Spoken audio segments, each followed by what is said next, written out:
Hi guys!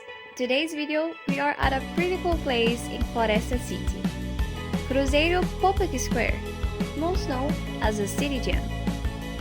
This is a public space where the people can practice sports such as futsal, volleyball, and handball.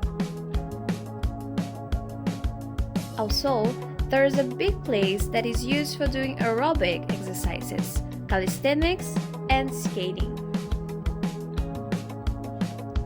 An environment that normally it has a lot of kids because of the playground elements as the park swings and slides.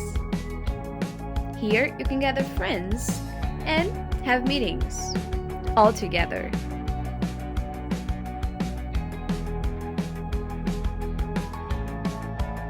Thanks for watching.